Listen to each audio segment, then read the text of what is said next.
Well, hello, beautiful people. This is Frank. And in my last videos, we were working on malware, actually analyzing it after the fact. In this video, we're actually going to be taking and analyzing malware.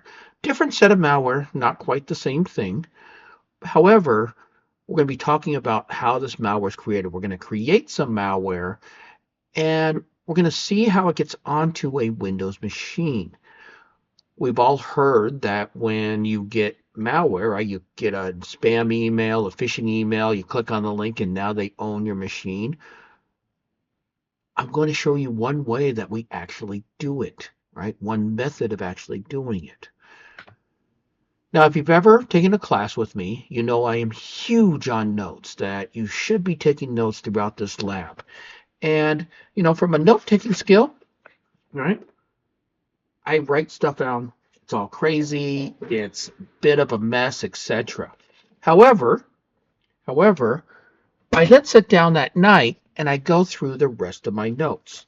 So if you see here, right, I have a bunch of other notes and I go through and I read through them. I go and I make them so that they're nice. I understand them. If I need to go back to a recording or something, I'll do that. Right? The most important thing, though, is to go through your notes on a nightly basis, right? How badly do you want this? If you want this, if you want to study, if you want to be really good, take 10, 15 minutes every single night and go through your notes. Read through them, okay? Right? Go through each one. You know, as adults, we don't learn as easily as children. We don't absorb as well. So we have to take that extra effort. Carry your notebook wherever you go. If you are going to go to Chipotle, if you are going to get your oil change, you're sitting in line at the grocery store, we all have those few minutes of downtime. Get off your phone. Don't do your social media. Forget about TikTok. Forget about Instagram. What you need to do is invest in yourself.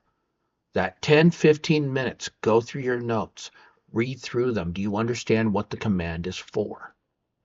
I do it. When my wife and I go out for dinner, what do?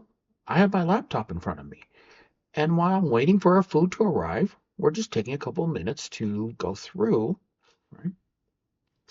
And baseline what is in the lesson plan. All right, let's go ahead and get started.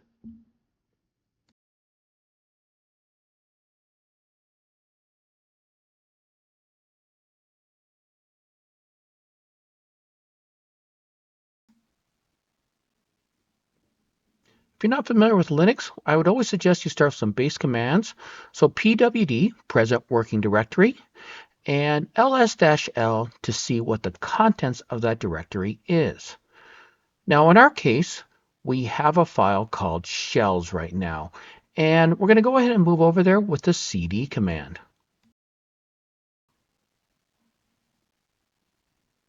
Now we're going to do another ls, which is list, to see what the contents of that directory is. And you can see we have two files in there, cpuz and empress.exe.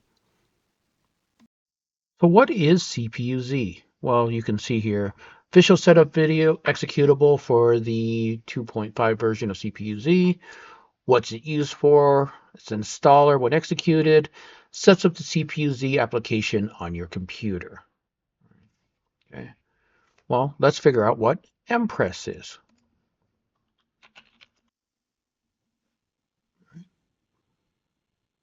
So it's a compression tool, right? Reduces file size, etc. Right? So let's go ahead and now that we know what these are, get back to the lab.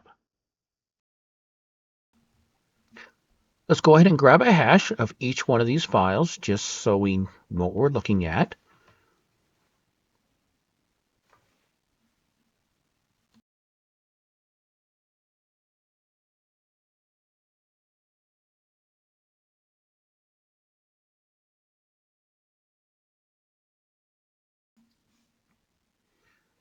Now that we have the hashes, let's open up a new window and let's actually create a piece of malware.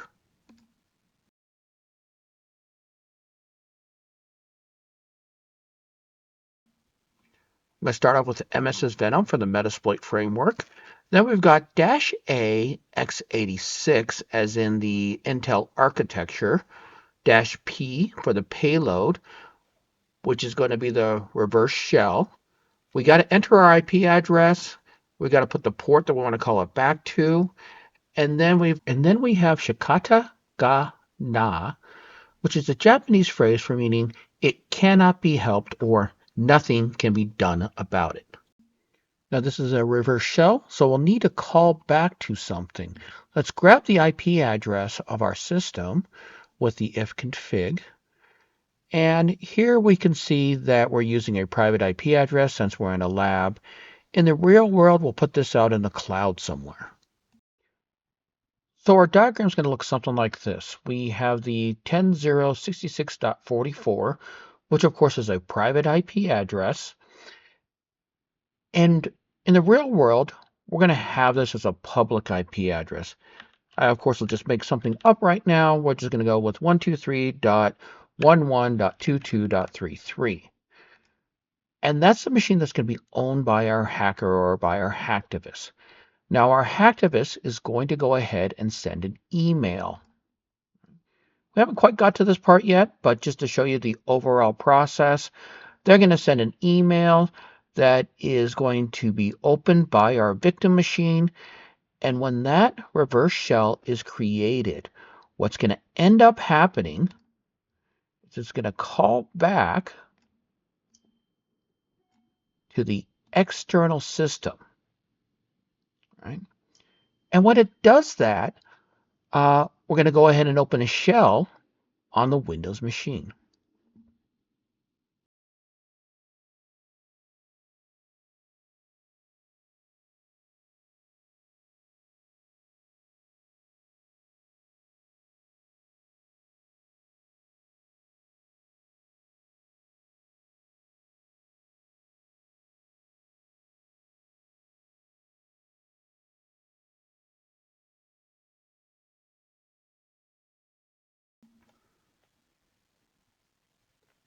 At this point, I just need to enter in the IP address from our system, and now we're actually creating the malware.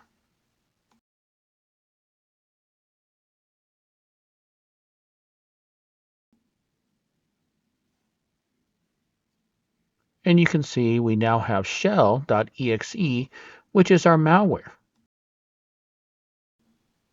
Let's go ahead and grab a SHA-1 and you can see what the malware is, or at least what the hash of the malware is.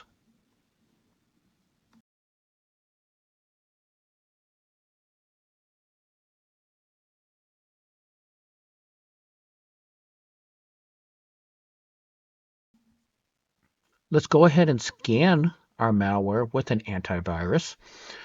We're going to use FreshClam. It's a Linux-based AV. First thing we're going to do is we're going to update. And as you can see, we are updating our system with the FreshClam. And once this update's finished, we're going to go ahead and run ClamAV.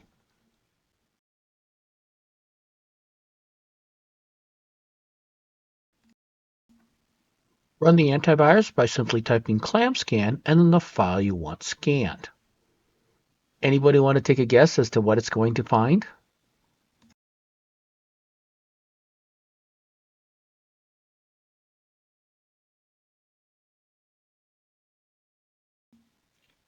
If you want to guess that it found malware, well, you were correct in that one.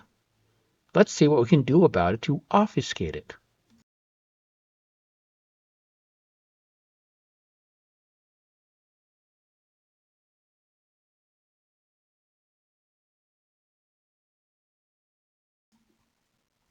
We're going to try compressing it with a program called mpress. Now, mpress.exe is a Windows executable, which is why we have to run wine to run a Windows executable inside Linux. The file is compressed, so let's go ahead and scan it again.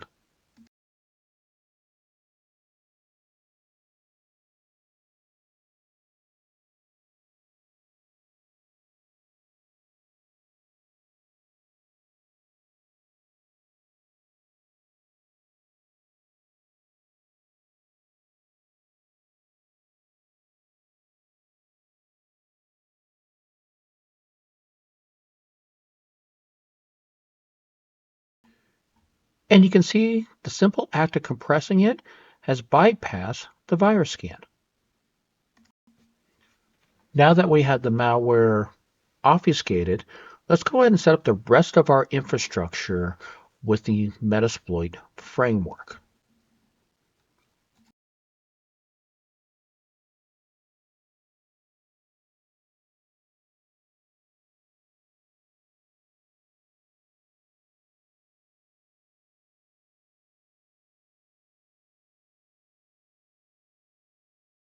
Let's pause here for a second and take a look at the MITRE ATT&CK framework, at the step that we just completed.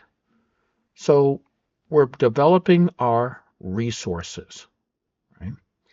And within that MITRE ATT&CK framework, we know we have the multiple columns across the top.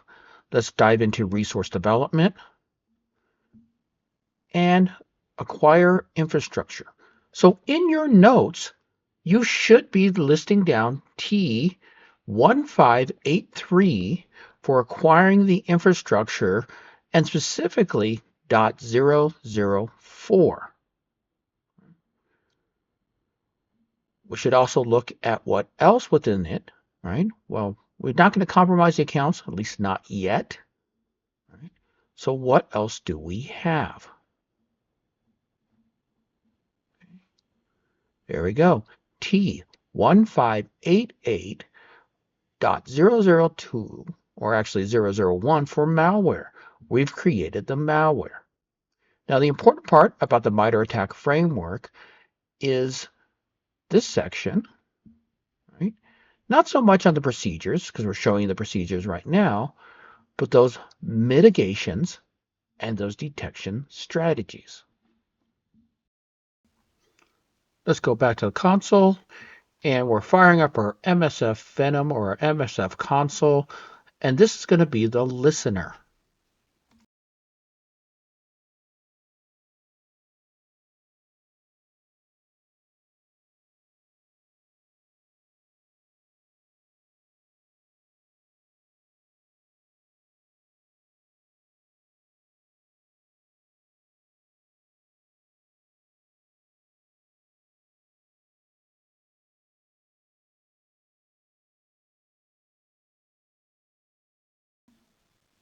We're going to use an exploit called multi-handler, and we simply just type in use exploit multi-handler.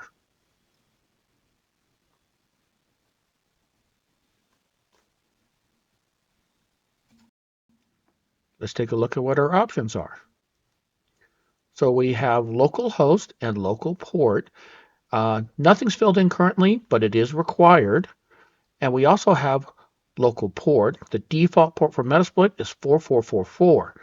This has to match what our malware is. So we're going to set our lhost for our local system. And we're going to change our port to 1337, our lead port. Once you've entered your options in, verify by doing a show options again.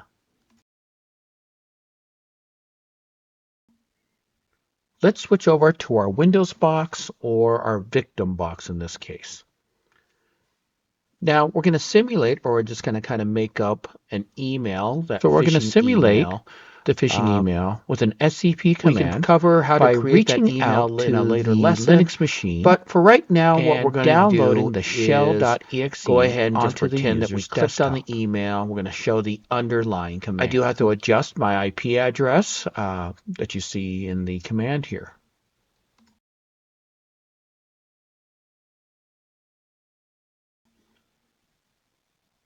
So now by running this command, we are simulating clicking on that phishing email. We're going to go ahead and connect with SCP. In a normal phishing email, we won't have our password in there. We'll just embed that in there. Seem to have lost the connection, but we're just going to try again. And now we have the shell.exe on the user's desktop.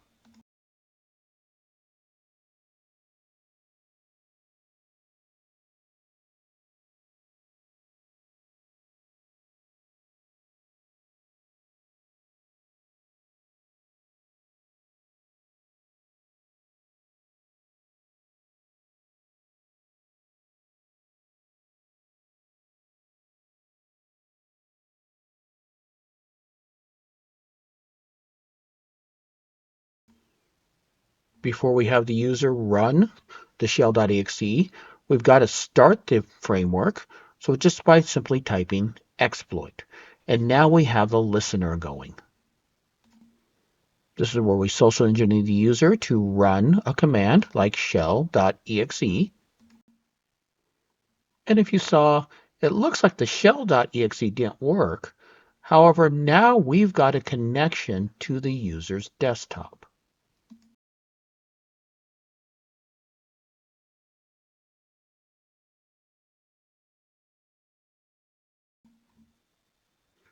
Let's prove that theory by creating a file on the desktop. And we're going to go all this like super secret file, something like that. We're going to go ahead and just open it up. And hello, this is a confidential file.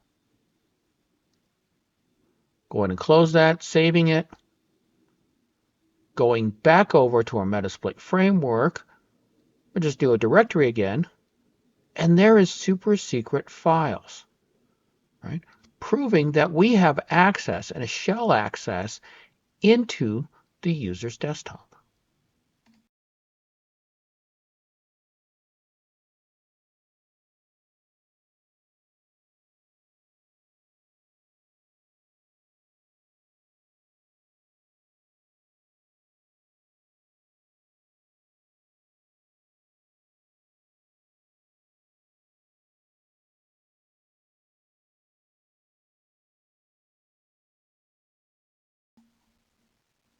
Now, delivering something like shell.exe may not work that well, so let's obfuscate it with a program called Shelter. What we're going to do with Shelter is embed the malware into a legitimate file. In this case, CPU-Z. Just going to copy that, move that over to the Shelter, right? And that's going to be our PE target, right? Shelter's now going to start working on it and obfuscating the malware into CPU-Z.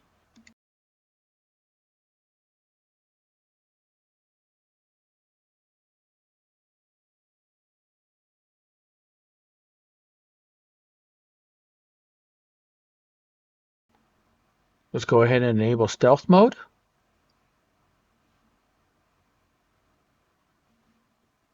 Right? And let's use a listed payload. So WinExe, we're just going to type L and then choose 7. The command we're going to put in there is for our backdoor to maintain persistence. So I'm going to create a net user called Frank space /add. And that's the command that's going to run or be embedded into the legitimate file CPU-Z. So now let's match that to MITRE ATT&CK. Now we were in research development and malware, but let's go all the way back to the top, because what we're trying to do in this step is have persistence. So we're going to go into the persistence column, and let's scroll around. What we're actually going to try to do is create an account.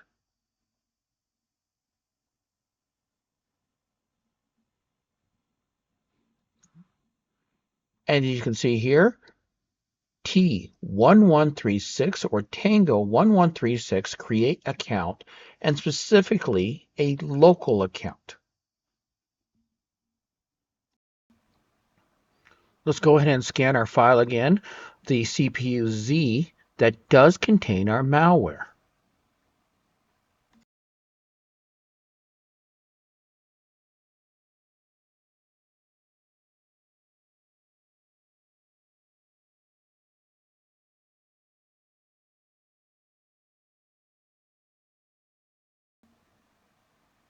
And look at that. Nothing found.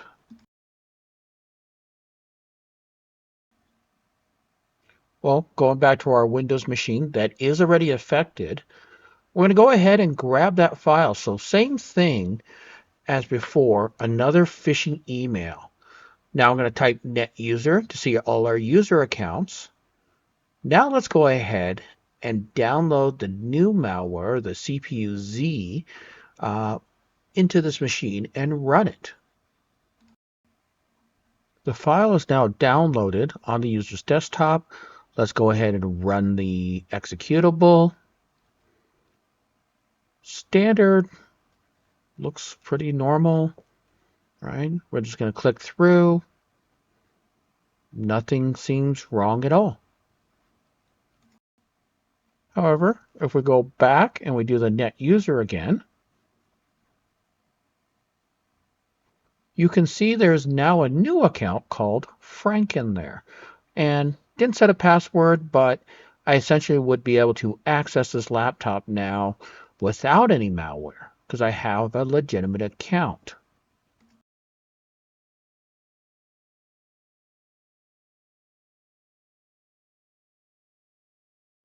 Well, I hope this video was very educational for you. Again, my name is Frank. I am the president of the Denver OWASP, also lead instructor for ethical hacking, digital forensics and incident response, threat hunting and intelligence at quite a few universities. You can see my webpage, my GitHub, meetup.com/Denver OWASP, although that's going to go away in April. So please find our LinkedIn page. I'm on LinkedIn under Frank Victory. I'm also under the Snowfrock LinkedIn page under companies and Denver OWASP page. You can see that we have Snowfrock coming up April 16th and 17th of 2026. And my podcast is the Colorado Equals Security. Thanks, everyone. I'll see you in the next video.